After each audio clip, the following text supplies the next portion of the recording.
A lot of people, they're listening to this and they're like, okay, we're extending the growing season, we're getting more food. Like, that's a great thing, right? Like, we should be celebrating this, but really there are negative impacts that are happening.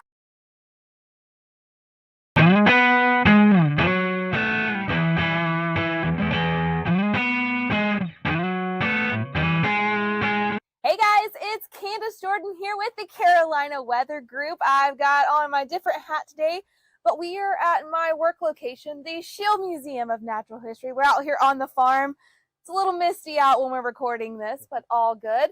And I've got my good friend here, Nathan Chapman. Oh, hey, Nathan. Thank you. Oh, thank you for having me. Yeah, so I brought him along because we're going to talk about a really, really important topic here. And the reason I've picked him to come help me talk about this is because we're going to talk about the relationship of plants and climate. And Nathan here is one of our program educators, and he specifically focuses a lot on our outdoor things. So tell us a little bit about your background first. So I've been an avid gardener since I could walk, basically. So always out in the garden exploring, eating things that I maybe shouldn't eat from time to time out in nature.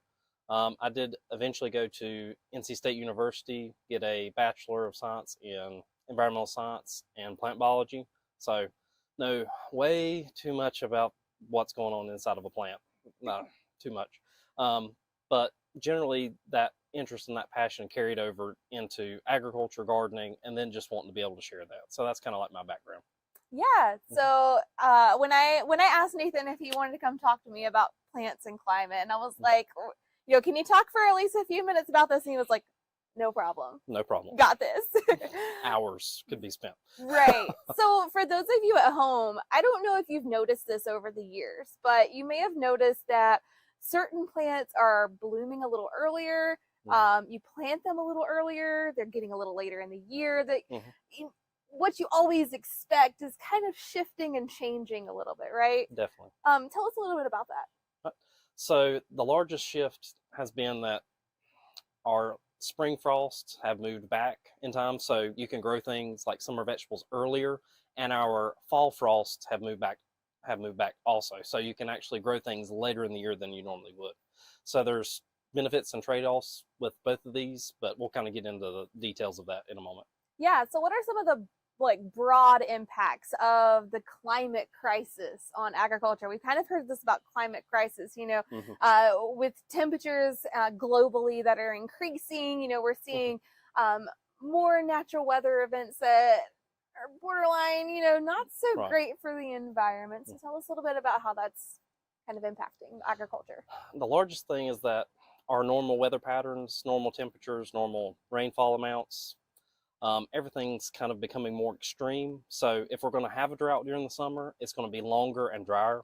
If we're going to have a flood in the winter, it's going to be much more rainfall, and our temperatures can swing much more dramatically, even more than they normally would in North Carolina. So, December it's getting fairly common to have 70-degree days, which even from my childhood is rare, like non-existent up till just a few years ago. So mainly extreme temperatures, and these weather extremes impact agriculture through drought, which we've already discussed. Like, plants have to have water to be able to grow. Heat waves and also these extreme weather events can impact livestock. So cattle, for example, like in our large pastures, they can only survive certain temperatures. So if it gets very, very hot and very humid, it is very detrimental to their health and can result in their death. And that is becoming, unfortunately, more and more common. And that goes for all of our livestock. Pests, disease, all of the stress of this heat, this cold, these fluctuating temperatures leads plants to be more stressed, so more prone to diseases, more prone to pests. And even for kind of like on the human side of things, like agricultural workers who have to go out and work, it is also very hazardous and dangerous to their health, like either from extreme temperature or from wet bulb events where our bodies basically just cannot cool ourselves. It's too hot and too humid. Yeah, we talk a lot as meteorologists, we talk about the heat index, and so that's taken into account what the temperature is and also what it feels like. Your body can kind of perceive humidity. And so when it's nice and dry outside, you can feel the heat. But when you have a layer of humidity on top of that, It's like Yes. the air you can wear, you know, it's just Mhm. sweltering outside. Mhm. Now, one thing I want to touch on, because I know you said this, you said that the plants get stressed Mhm. and you know, they're more prone to diseases and such. Is that kind of similar to humans? I know when humans No. get stressed, we get tired, you know, we're mentally spent. Like, you know, a Mhm. lot of kind of side effects can happen when you're overstressed chronically. Right. So is that Definitely. similar to plants? Exactly the same. So pretty much all organisms that are alive, so animals, plants, mushrooms, even germs, even if they encounter stressful situations or areas that are not beneficial or good for them, they can have a really hard time of just maintaining themselves. Kind of like we, kind of like people. If we're Right. really stressed, it's really hard to maintain ourselves, and it's also we're much more susceptible to diseases and things of that nature. So plants, the exact same way. Right. So I know there's this thing, it's from the USDA, it's called like the hardiness Mhm. zone map. What is that? Like, what does it tell us? You know, why do we care about this map? Right. So the USDA Hardiness Zone map is basically a map of the entire United States and territories, and it basically is a guide to what you can grow. Here in Gastonia, Charlotte area, we're Zone 8A. So it basically says it gets too cold on average over the wintertime for you to grow pineapples, bananas, kind of like tropical fruits. Right. And it's also an indicator of what plants you cannot grow due to summer temperatures. So you can kind of extrapolate. Like we can't grow cranberries here anymore. We used to be able to just a few years ago, but we can't anymore just due to the high heat levels during the summer months. Other plants, rhubarb, cauliflower, and broccoli are even having a harder time in this climate due to those kind of like shift in temperatures. Mm-hmm. Not being able to grow something or being able to grow something Mm-hmm. now, kind of on both spectrums, that's not only a local thing, like this is like a worldwide economy now with food. Yes. So are we seeing differences Mm-hmm. even now starting? Yes. So um, in general, this will kind of help. It might be a tangent, but a We good love tangent. tangents. So most of our food plants that we can think of, like when you think of a food like potatoes, rice, tomatoes, anything like that, most plants stop growing at temperatures above 86 degrees. They go from, growing happy, we're going to make lots of food, to we're just surviving. So they basically sit in the ground, conserve resources, make all kind of basically proteins that help protect themselves in drought, and they're not focused on growth. So that is like 86% of the food crops that we eat. So if it gets above 86%, 86 degrees Fahrenheit outside in the summertime, most plants you see stop growing and they're just sitting waiting for it to cool off. There are a few plants that can handle higher temperatures, and this is restricted to corn, sorghum, and millet. The one that we mainly care about here in our area is corn, and it can handle temperatures up to 95 degrees, Mm-hmm. but above 95 degrees, it even stops growing. So it just sits there. Mm-hmm. So when it's a 100-degree day, the plants outside just stop. Just stop.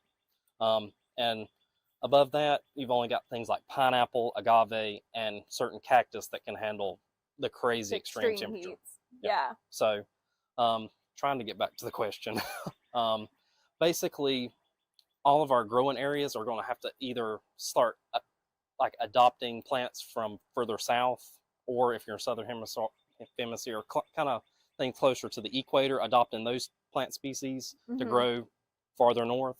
And then our cold weather plants that we love and depend on, like wheat, all of our cabbages and things like that, all of those crops are going to gradually start growing and moving northward. So like our grain belt, that's in the Midwest, can slowly, maybe even with this in this century, if we're not addressing the problem, could move up into Canada potentially.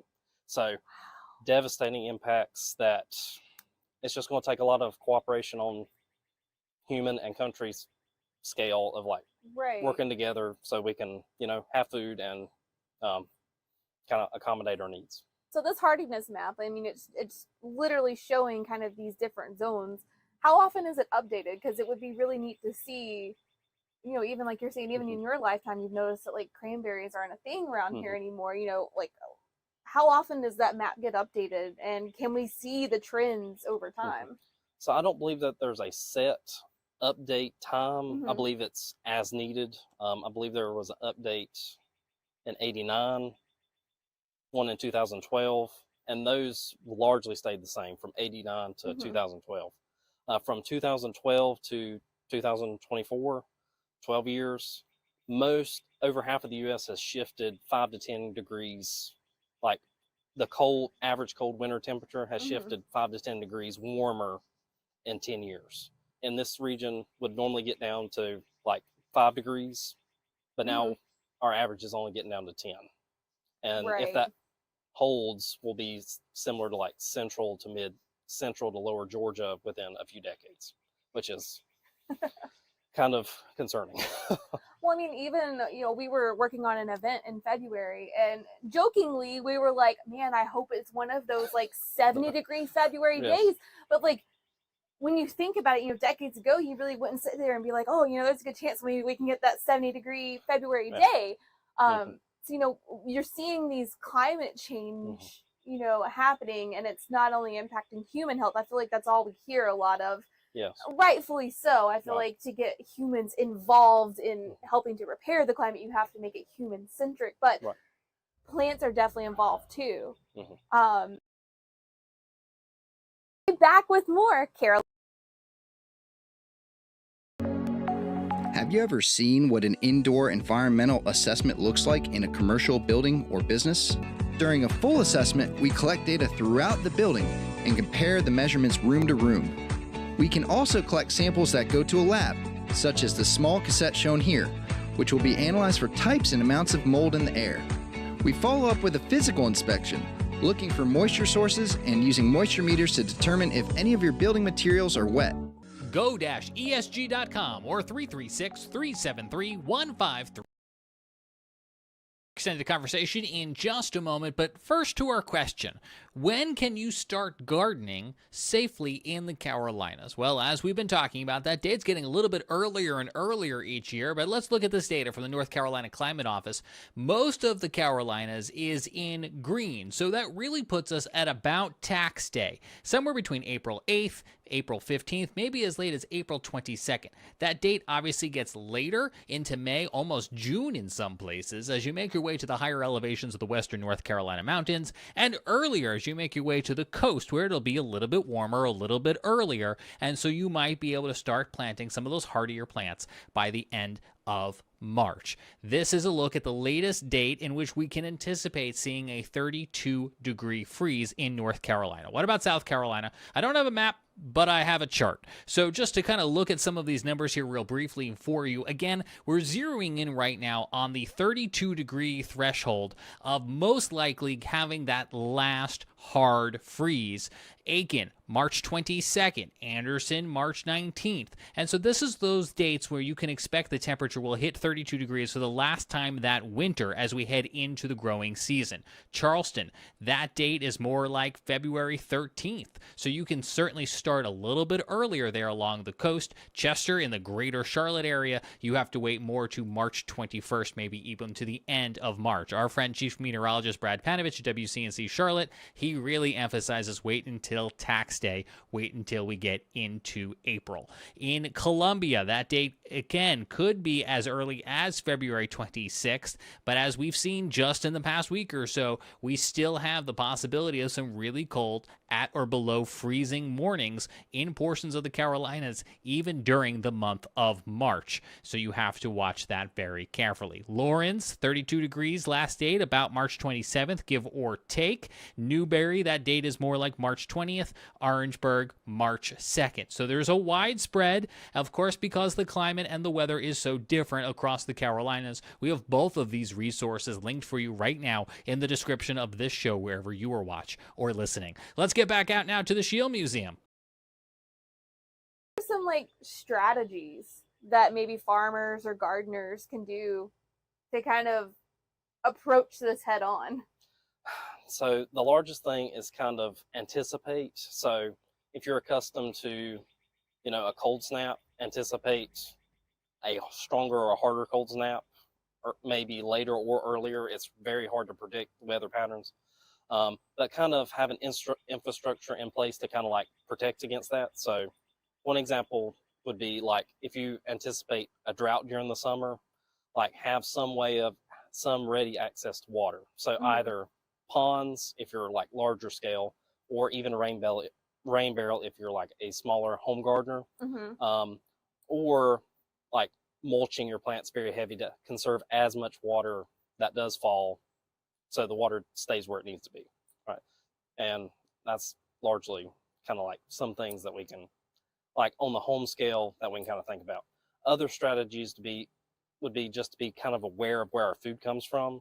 Kind of like, not saying go out and change everything that you do, because we're finite creatures in a basically infinite world.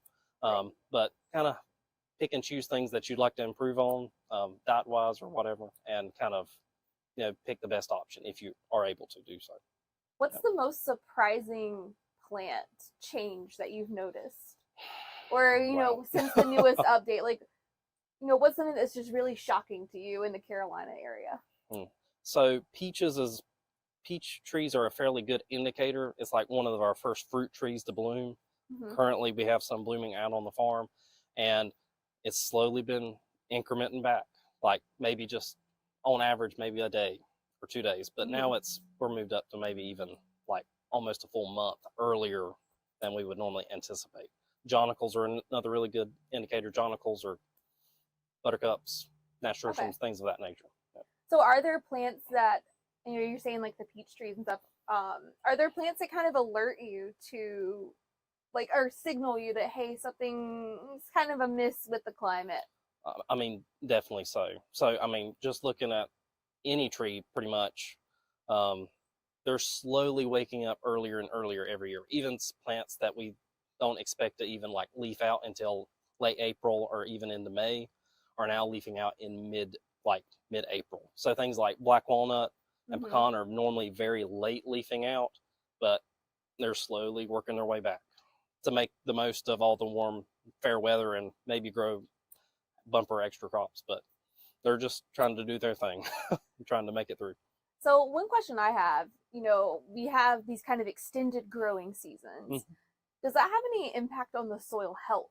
Because now the soil, especially like with farmers and gardeners, the soil is being used longer. Does that impact the soil health? So it's largely management strategy. So if you have a good kind of like soil health practice, it can be an improvement. So you have more time to grow plants that can feed the soil. You can get more crop rotations out. You can actually get more food out of your systems. But if you have a kind of like soil destructive, kind of like productive, it can increase and exacerbate kind of like the damage. So the damage that would take several years to show up could show up in maybe 1 to 2 years. So it's really comes down to management. It's a double-edged sword. Right. Because, to a lot of people, they're listening to this and they're like, okay, we're extending the growing season. We're getting more food. Like, that's a great thing, right? Like, we should be celebrating this. But really, there are negative impacts that are happening. Right, definitely. And we may have longer growing seasons in general, but the instability of like when that first fall frost is going to hit can have a significant impact. Like if you're trying to squeeze out another tomato crop or another cucumber crop, it can completely devastate it just due to the instability. So it's very unpredictable right now. So another question I have, you're looking at your fruits and vegetables, and the ones you get in the store, I feel like they're always a little bit different than what you grow, on the home turf there. Right. Are there any changes that you're noticing with, like, for example, like tomato size or water content in them kind of like over the years? Right. So generally, like produce from the supermarket is under heavily controlled like production measures. Like lettuce is normally grown in greenhouses under very set parameters. So haven't really noticed too many shifts in that department. Generally, your grocery store products have been bred to have really good shelf life, hold their water and the color very well, maybe not hold the best flavor. But your home crops are definitely going to have some kind of like struggles, like more pest pressure, earlier pest pressure when you're not necessarily expecting it, diseases, and all types of detriments just related to the shift. Yeah, so not even talking about just plants, but the pests that go along with the plants are coming out earlier and they're staying later. Yes. Has that been an issue? Yes. So one notable kind of like problem insect is the squash vine borer. So it's kind of like a little grub that comes from a day flying moth. So it has steadily been emerging earlier and earlier, and its favorite food is squash, zucchini, and pumpkins. So we used to be able to get a nice full crop of squash and zucchini before it would show up. So you plant the seeds, no pesticides or anything needed to get a good harvest. But now it's showing up earlier and earlier, and it's kind of eating into that first summer, like soft summer squash and zucchini crop. And it's also been a very large detriment to like pumpkin crop as well. So I know like we're like gung ho for spring, you know, it's like yeah, definitely spring, but like looking ahead to fall, have we noticed that pumpkins are we getting them earlier and earlier? So we're trying to. So pumpkins, fortunately for pumpkins, you have a little bit of wiggle room. So, and this longer growing season enables that even more. So normally you'd plant pumpkins May through June, like late May till the 1st of July is the ideal time. So it's not really impacting the early pumpkins as much, maybe increasing it maybe like a week or so at max currently. But it is lengthening the length of the pumpkin season. It might be marginal, only like 1 to 2 weeks, but it is kind of lengthening.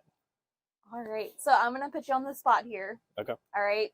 Give me your favorite plant fact. Oh, no. He gets to educate lots of people each day.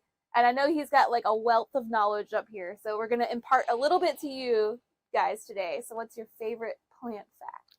So my current favorite plant fact has to go back to plants and when they shut down at certain temperatures. So all different types of plants have special adaptations to different climates where they come from. And most of our food crops really come from Europe, which is a cool climate. And most of those plants are C3 plants. So yeah, way too complicated. But basically they like cool, wet, and not too hot. Which is we are not. No. So we're slowly losing the ability to grow these types of plants over time. Still able to do it, have to plant them earlier and earlier every year. But my favorite kind of like fact related to it is cam plants. So this is your pineapples, agave, cacti, things that grow in the middle of the desert. They photosynthesize, so they get their energy from the sun during the day. They have all their stomata, which is our plant mouths that let plants breathe, get air, breathe out water. They have all those shut, so they just catch energy during the day. And then at night, they grow and breathe. So they basically collect energy during the day and then go through, live, and do all their things at night. Where most plants are breathing, living, growing all at the same time. All right, thank you, Nate, for being here today. We've learned a lot about plants and climate and the relationship between it all, and how it's all interconnected within humans and plants, the pests, the food industry, your local backyard gardens. Basically, you can't just rely on what you've always done because even like the weather, it's changing. Yes. Definitely. All right, that's all we have for our Carolina Weather Group for today. So I am Candice Jordan here at the Schiele Museum with Nathan Chapman. Thank you. Have a great night.